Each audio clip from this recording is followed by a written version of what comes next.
Assalamualaikum warahmatullahi wabarakatuh. Dalam beberapa tahun terakhir, fenomena pengajian yang dikemas dengan hiburan semakin marak di Indonesia. Fenomena ini ditandai dengan munculnya pengajian modern yang dipimpin oleh tokoh-tokoh yang dianggap memiliki ilmu dan pengikut yang ramai. Pengajian modern ini memiliki ciri khas yang berbeda dari pengajian tradisional. Penggunaan musik dan tarian sebagai sarana untuk menyampaikan pesan agama dianggap lebih fleksibel untuk mendapatkan perhatian masyarakat. Fenomena ini telah menarik perhatian banyak orang, terutama dari kalangan muda. Mereka merasa bahwa pengajian modern ini lebih menyenangkan dan mudah dipahami dibandingkan dengan pengajian konvensional.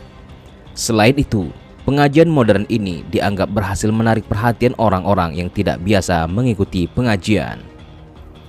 Namun, tidak sedikit pula yang mengkritik fenomena ini. Sebagian kalangan menilai bahwa pengajian seharusnya tetap menjaga kesakralan dan adab dalam menuntut ilmu. Sementara, unsur hiburan seperti musik dan tarian dianggap kurang sesuai dengan norma-norma Islam. Fenomena ini menimbulkan perdebatan yang cukup luas di kalangan umat Islam.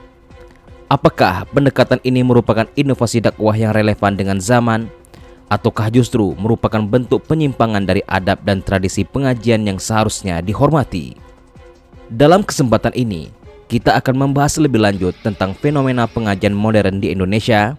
Apakah ini sesuai dengan syariat agama atau malah bertolak belakang dengan ajaran Rasulullah SAW?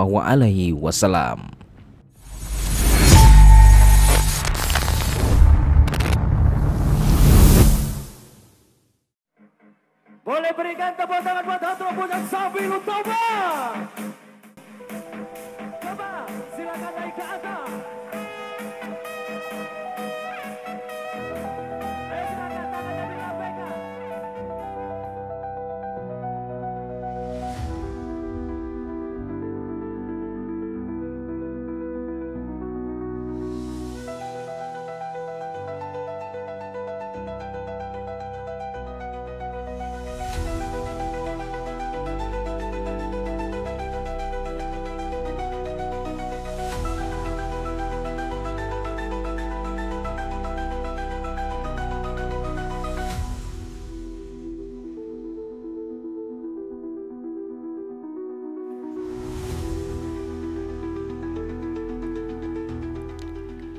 Dakwah Islam terus mengalami perkembangan sesuai dengan perubahan zaman.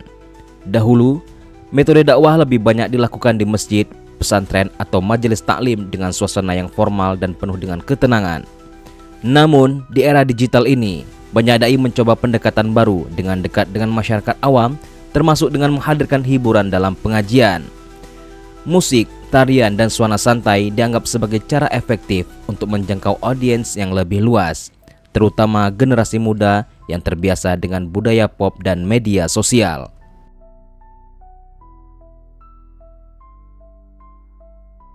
Namun, pengajian modern ini telah menimbulkan banyak kontroversi.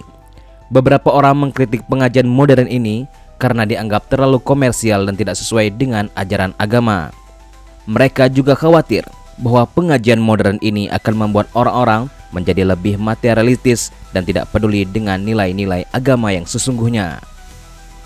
Mungkin ada yang berpendapat bahwa pengajian modern ini telah membuat agama menjadi lebih menarik dan menyenangkan bagi kalangan muda.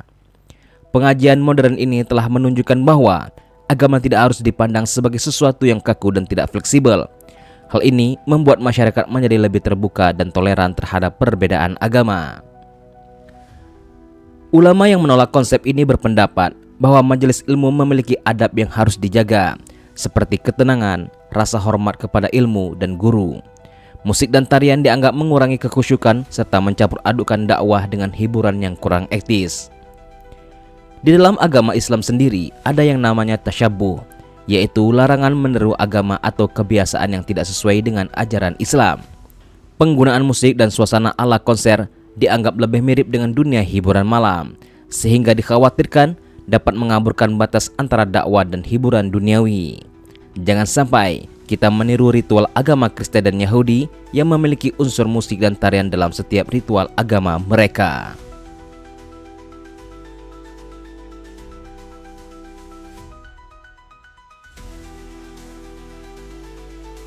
Ada juga sebagian ulama dari kalangan moderat yang membolehkan penggunaan musik dalam pengajian selama tidak mengandung lirik atau unsur yang tidak bertentangan dengan syariat. Mereka berargumen bahwa Islam tidak melarang hiburan selama tidak melalaikan ibadah. Musik dapat menjadi sarana dakwah yang efektif sebagaimana dalam hadrah, sholawatan, atau marawis. Ulama yang lebih konservatif menilai bahwa penggunaan musik dalam pengajian, terutama musik dan tarian, tidak sesuai dengan adab Islam. Dalil yang sering dikutip adalah hadis tentang larangan alat musik tertentu, seperti dalam riwayat Al-Bukhari yang menyebutkan bahwa Rasulullah SAW memperingatkan umatnya terhadap alat musik yang melalaikan.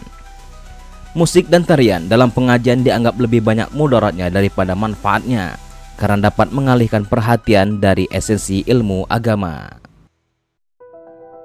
Fenomena pengajian dengan musik dan tarian mencerminkan dilema modernisasi dakwah dalam Islam. Di satu sisi, pendekatan ini mampu menarik perhatian banyak orang dan mendekatkan mereka kepada Islam. Namun di sisi lainnya, ada kekhawatiran bahwa nilai-nilai kesakralan dan adab dalam menuntut ilmu akan menjadi terkikis. Dakwah Islam harus tetap inovatif agar sesuai dengan perkembangan zaman, tetapi tetap harus memegang prinsip-prinsip syariat dan menjaga adab dalam majelis ilmu. Jika ingin memasukkan unsur hiburan dalam dakwah, sebaiknya dipilih bentuk yang lebih sesuai dengan ajaran Islam, seperti sholawatan atau qasidah yang lebih santun. Dai dan panitia pengajian harus tetap menjaga batas-batas syariat, seperti tidak mencampur baurkan laki-laki dan perempuan secara bebas, serta tidak melakukan gerakan yang berlebihan. Masyarakat pun perlu lebih bijak dalam memilih kajian agama, dengan memastikan bahwa isi ceramah tetap berbobot dan tidak sekedar menjadi hiburan semata. Bagaimanapun, tujuan utama dari pengajian adalah meningkatkan keimanan dan ketakwaan, bukan hanya mencari hiburan belaka. Sampai di sini dulu perjumpaan kita dalam video ini. Nantikan video-video kami selanjutnya. Jangan lupa untuk klik tombol subscribe dan lonceng notifikasi agar Anda semua mendapatkan informasi terbaru dari kami. Wassalamualaikum warahmatullahi wabarakatuh.